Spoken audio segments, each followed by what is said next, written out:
And trust me, अभी आपके जितने भी मार्क्स आ रहे हो, 30 मार्क्स, 40 मार्क्स, कितने ही कम मार्क्स क्यों ना आ रहे हो, अगर आप अपने आप को मेंटली काम रखोगे एंड अपनी स्ट्रैटेजी में वर्क करोगे कि आपको मॉक्स कैसे अटेम्प्ट करना है, ठीक है, एग्जाम कैसे देना है, ये जो स्ट्रैटेजी होती है ये अल्टीमेट पावर होता है इसमें आपके मार्क्स इंप्रूव करने का। अल्टीमेटली ना ये इतना इन्हांस कर देती है आपके मार्क्स को। एंड बहुत लोग होते हैं जिनका मॉक्स में बहुत कम मार्क्स आता है, लेकिन एग्जाम में जाके वो बहुत कामली बहुत अच्छा परफॉर्म कर लेते हैं। और आरआरबी पीओ के लिए लास्ट 15 डेज बचे हैं एंड इस टाइम को आप किस तरह से यूटिलाइज करते हो, ये बहुत बड़ा एक फैक्टर रहेगा कि आपका एग्जाम कैसा जाता है। बिकॉज आप ये लास्ट के दिनों में जैसी प्रैक्टिस कर रहे होते हो ना, जैसा आपका परफॉर्मेंस मॉक्स में रहता है, जैसा आप रहते हो, तो उसी एनर्जी के साथ और उसी एंथुजियाज्म के साथ आप जाके एग्जाम में परफॉर्म करते हो। अगर ये लास्ट के 15 दिन आप थोड़े डिप्रेस टाइप के हो, अच्छे से पढ़ नहीं रहे हो, तो एग्जाम भी आपका वैसे ही जाएगा। और अगर ये लास्ट के 15 दिन आप एनर्जी के साथ पढ़ रहे हो और अच्छे से टाइम को यूटिलाइज कर रहे हो और कहीं ना कहीं खुद में कॉन्फिडेंट हो, तो गारंटीड आपका एग्जाम बहुत अच्छा जाएगा। ट्रस्ट मी, मैंने ये बहुत एक्सपीरियंस के बाद ये चीज को सीखा है, बहुत एक्सपीरियंस के बाद ये चीज नोटिस की है जो मैं अब आपको बता रही हूँ। तो आपको डेली के 2 मॉक्स लगाने हैं। देखो, अब आप डेली के 2 मॉक लगाओगे क्योंकि आपका पीओ है पर आपका क्लर्क भी है आगे, तो आप ऐसा करोगे, डेली एक क्लर्क का मॉक लगाओगे, एक पीओ का मॉक लगाओगे।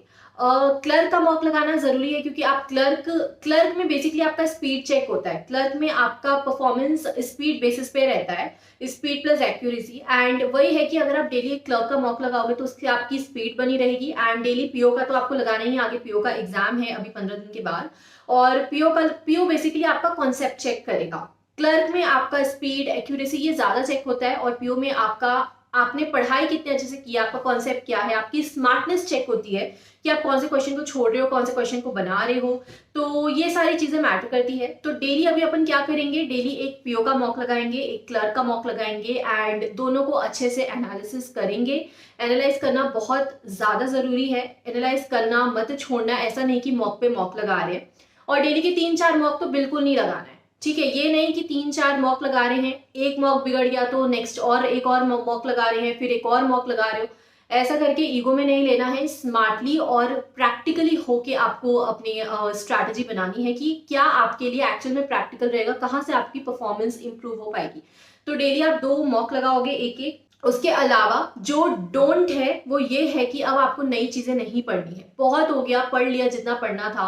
अब आपको अपने आप को ब्रशअप करने का टाइम है। ये नहीं कि नया पढ़ रहे हैं, क्लासेस ले रहे हैं, ये नहीं करना है। तो अभी नो न्यू लर्निंग्स, अभी सिर्फ अपनी गलतियों से सीखना है। नया कुछ भी कॉन्सेप्ट उठा के, नया कोई क्लास उठा के नहीं करना है, कोई नया टॉपिक नहीं करना है। जितना पढ़ लिया है उसमें कॉन्फिडेंट रहो एंड उसे ही मतलब आपको उसमें अपनी गलतियां ढूंढनी कि अब इसमें क्या गलती हो रही है, एंड वो गलती करके, जो भी गलती आपकी हो रही है उसको एनालाइज करके आपको उस चीज को करेक्ट करना है ताकि ये गलती एग्जाम में ना हो। मॉक्स में अच्छे से अपने आप को समझो कि क्या गलती कर रहे हो, क्या करेक्शन करना बाकी है, ठीक है। अपने आप को आपसे बेटर कोई नहीं समझ पाएगा, मैं हमेशा बोलती हूँ। एंड यस, अब मेंस लेवल की पढ़ाई भी हम नहीं करेंगे 15 दिन के लिए, मतलब जब तक अपना प्री नहीं होता। हमारा माइंडसेट हमको प्रीलिम्स लेवल जैसा रखना है। मेंस में कहीं ना कहीं हम काम हो जाते हैं, अपने आप को काम रखने की कोशिश करते हैं, हम अग्रेसिव नहीं हो पाते पेपर को लेकर, है ना। मेंस में हमको कामनेस बना के रखना है, तभी हम अच्छे से बना पाएंगे। मेंस में अगर हम मतलब प्री जैसा स्पीड चाहेंगे तो ये नहीं हो पाएगा। कहीं ना कहीं माइंडसेट डिफर करता है प्री और मेंस में। तो अभी ये 15 दिन आप मेंस लेवल का, मतलब मेंस के मॉक सॉक्स बिल्कुल नहीं लगाओगे। हाँ, अगर आपको टच में रहना है तो डीआई और अरिथमेटिक, डीआई और पजल एक एक बना सकते हो आप डेली के, ताकि थोड़ा सा टच में रह सको। अदरवाइज आपको ना ही मेंस लेवल की पढ़ाई करनी है, ना ही मेंस का क्लासेस देखना है। एंड यस, मेंस लेवल की पढ़ाई नहीं करनी, लेकिन करंट अफेयर्स आपको डेली करके चलना है। अगर आप करंट अफेयर्स की क्लासेस देख रहे हो डेली के, तो वो कंटिन्यू करके चलो। करंट अफेयर्स का आप जो भी फॉलो कर रहे हो, पीडीएफ पढ़ रहे हो, मतलब करंट अफेयर्स आप नहीं छोड़ सकते यार। प्री होगा, ये कॉन्फिडेंट आपको रहना पड़ेगा कि प्री मेरा हो जाएगा। और प्री होने के बाद जब आप मेंस में जाओगे तो करंट अफेयर्स ऐसा पहाड़ जैसा सर में बन जाएगा अगर आप नहीं करोगे तो, क्योंकि मेरे साथ ये हो चुका है and it is the worst feeling I am telling you. Because आपके पास इतना कुछ पढ़ने को होता है उस टाइम पे। तो करंट अफेयर्स आप नहीं छोड़ोगे प्री के चक्कर में, करंट अफेयर्स करते चलो, खुद पे भरोसा रखो कि प्री हो जाएगा। मेंस के लिए पढ़ना है तो करंट अफेयर्स को करके चलो। हाँ, एक चीज मैंने बोली कि आपको नई चीजें नहीं सीखनी है, तो आपको नई चीजें नहीं सीखनी है, लेकिन आप जो मॉक में कर रहे हो, और अगर आपको मॉक में रियलाइज हो रहा है कि मेरा ये पोर्शन वीक है ना, आपको लग रहा है कि यार मेरा टाइम इन वर्क थोड़ा सा वीक रह गया है, कुछ कुछ टॉपिक्स में इसके कर लूंगा तो अच्छा रहेगा।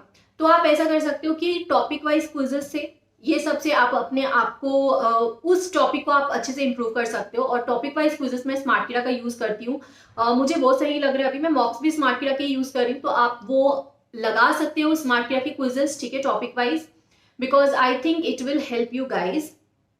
नया कुछ भी नहीं करना है, लेकिन अपने आप को करेक्ट करने के लिए, अपने आप को इनहेंस करने के लिए, जो भी आप मतलब गलती कर रहे हो उसको करेक्ट करने के लिए आप टॉपिक वाइज क्विजेस लगाओ स्मार्ट कीड़ा का। मैं लिंक नीचे डाल दूंगी, तो it will be beneficial for you, आप विजिट कर लेना। एंड यस, एक चीज मैंने देखा है, अभी यूट्यूब में लोग बोल रहे हैं कि 10 घंटे पढ़ना है तो भी पढ़ो, पढ़ना पड़ रहा है तो भी पढ़ो, 11 घंटे पढ़ो, मतलब इतना ज्यादा पढ़ो पढ़ो हो गया है।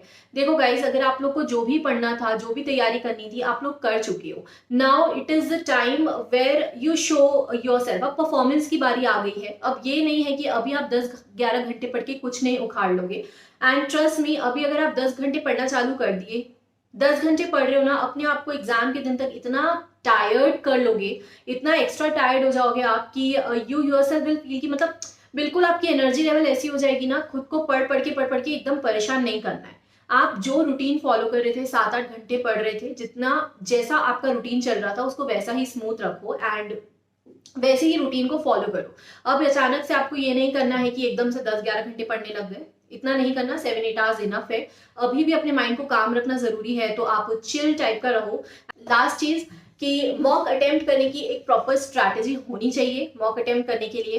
एंड वो स्ट्रैटेजी अभी तक आप लोग बिल्ड कर लिए होगे, ठीक है, कि आपको मतलब मॉक स्टार्ट होते ही कैसा आपको क्या करना है, मतलब पहले क्वांट बनाना है, पहले रीजनिंग बनाना है, क्या सोचे हो आप लोग, ये अभी तक सबकी स्ट्रैटेजी बन गई होगी। अगर नहीं बनी है तो I am telling you this कि एक स्ट्रैटेजी अपने लिए फिक्स कर लो। मतलब एक स्ट्रैटेजी आपकी अब फिक्स हो जानी चाहिए कि पेपर खुलते ही मैं पहले क्वांट बनाऊंगा या मैं पहले रीजनिंग बनाऊंगा। एक स्ट्रैटेजी आपकी फिक्स हो गई, उसी को अब आप 15 दिन फॉलो करोगे। आपके माइंड में वो अच्छे से सेट हो जाना चाहिए आपकी स्ट्रैटेजी क्या है, और वो ही स्ट्रैटेजी फिर जाके आप एग्जाम में अपने आप इंप्लीमेंट होगा। जहां आप फंसोगे ना, तो जैसे आप मॉक में फंसोगे, तो मॉक में आप अपने आप को बाहर निकाल लोगे फंसने के बाद, अपनी स्ट्रैटेजी के थ्रू, अपनी स्ट्रैटेजी को इंप्लीमेंट करके। तो यही है कि जब आप रियल एग्जाम में भी फंसोगे तो आप अपने आप ही खुद को बाहर निकाल लोगे। क्योंकि ये मेरे साथ हुआ है, जब मैं मॉक्स में मैं प्रॉपर एक स्ट्रैटेजी फॉलो करती थी। पहले मैंने मतलब पहले मुझे ये बनाना है, इस टाइप के क्वेश्चन है ना, डीआई को, पजल को, सबको मार्क फॉर रिव्यू करके चलना है। मैंने ऐसी अपनी स्ट्रैटेजी बनाई थी। तो एग्जाम में जाके जब मैं फंसती थी तो मैं रियलाइज करती थी that I am not following my strategy, मैं यहाँ क्यों ऐसा कर रही हूँ। फिर मैं अपने आप को खुद ही बाहर निकाल लेती थी कि नहीं, मुझे अपनी स्ट्रैटेजी फॉलो करनी है। मैंने सोचा है कि मैं पजल को मार्क फॉर रिव्यू करूंगी, डीआई को मार्क फॉर रिव्यू करूंगी, तो मैं मार्क फॉर रिव्यू करती थी उस टाइम पे और आगे बढ़ जाती थी। तो एग्जाम में भी ना कहीं आप अपने ईगो में आपको क्वेश्चंस को नहीं लेना है। एक क्वेश्चन का एक ही नंबर है, आपको उससे ज्यादा नहीं मिल रहा। तो यही है कि आप एक परफेक्ट स्ट्रैटेजी फॉलो करो अपने मॉक्स में, वो ही एक डिक्टो स्ट्रैटेजी आपको जाके एग्जाम में फॉलो करना है, चाहे पेपर का लेवल कुछ भी हो, ठीक है। अच्छा, मेरी स्ट्रैटेजी क्या होती है, पहले पेपर खुलते ही जनरली पहले क्वांट रहता है, उसके बाद रीजनिंग आता है आरआरबी पीओ में, है ना।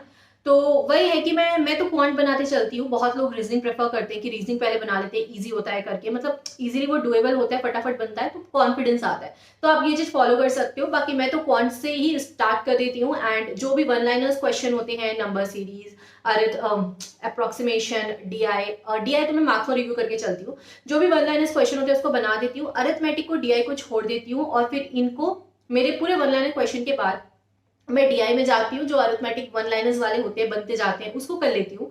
और फिर रीजनिंग में भी सेम है, पजल्स को मार्क फॉर रिव्यू, एंड उसके बाद वन लाइनर्स वाले पहले बना लिए फटाफट, और जो भी लग रहा है कि टफ है, फंसने की चांसेस है, उन सबको मार्क फॉर रिव्यू करके आगे बढ़ती हूँ। एंड वापस आके फिर जो पजल में भी ना, अगर 4 पजल आए हैं तो मैं पिक करती हूँ कि इनमें से ईजी वाला पजल कौन सा है, पहले कौन सा करना चाहिए मुझे, कौन मुझे मतलब मार्क्स दे देगा श्योर एंड शॉर्ट, तो वही पहले बनाती हूँ और उसके बाद में नेक्स्ट पजल अटेम्प्ट करती हूँ। बाकी आप ना जो अपनी स्ट्रैटेजी फॉलो करते हो मॉक्स में, वो चीज अपने आप ही वहां जाके इम्प्लीमेंट हो जाती है। सो आई होप कि आपको इस वीडियो से हेल्प मिली हो। मैंने कोशिश किया कि आप लोग के लिए कुछ अच्छा हेल्पफुल कंटेंट बना पाऊँ, जिससे आपको जो अभी प्रेशर फील हो रहा होगा वो ना फील हो। बाकी मिलते हैं नेक्स्ट वीडियो में। Please subscribe the channel if you are new. Thank you.